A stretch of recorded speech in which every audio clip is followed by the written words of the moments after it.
జగరాజ్ గారు, డాక్టర్ గారు, రామ్మోహన్ రావు గారు, అదేవిధంగా ఐటీ ప్రిన్సిపల్ రామ్మోహన్ గారు, లింగన్న, మిగిలిన దౌలత్ గారు, పెద్దలు అందరికీ కూడా ఈ రోజున కళారూపాలు చూస్తుంటే మాకు గుర్తొస్తుంది.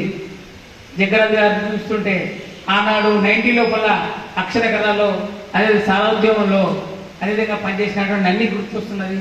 వీరికి భారతీయ జగరాజ్ మనం బాబాగా రావాలి. ఇది కూడా మా 91లో మా కొన్ని కళాబృందం నిర్మించారు. కాబట్టి ఏదైనా కానీ చాలా చెప్తుండే వాస్తవాలు కళ్ళ ముందు కనుక కనబడుతుంటాయి. ఈ రోజున అంబేద్కర్ చేసే కృషి, ఆయన ఫలితము ఏంటి అనేది అర్థమైంది. ఈ రోజున కళారూపాల్లో జీవించారు కాబట్టి వారు జగరాజ్ గారికి, అదేవిధంగా భారతీ బాలాజీ గారు పదాబంధం చేస్తున్నారు.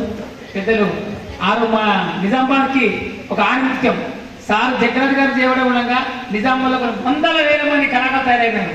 అందులో నేను కూడా కళాకారులైనా. అదేవిధంగా ఈ ఇంత మంచి కార్యక్రమాన్ని చూపించినందుకు అందరికీ ఈ కార్యక్రమం చాలా మంది రావాలి. కాకపోతే కొంచెం ఈ వర్షం పడ్డం అనుకోండి, ప్రచారం లేకపోవడం అనుకోండి. దయచేసి ఏదైనా కానీ ఇంత దిగ్విజయం చేసిన కార్యక్రమానికి పెద్దలందరూ కూడా నిర్వహించిన పెద్దలకందరూ ధన్యవాదాలు చెప్తున్నాను.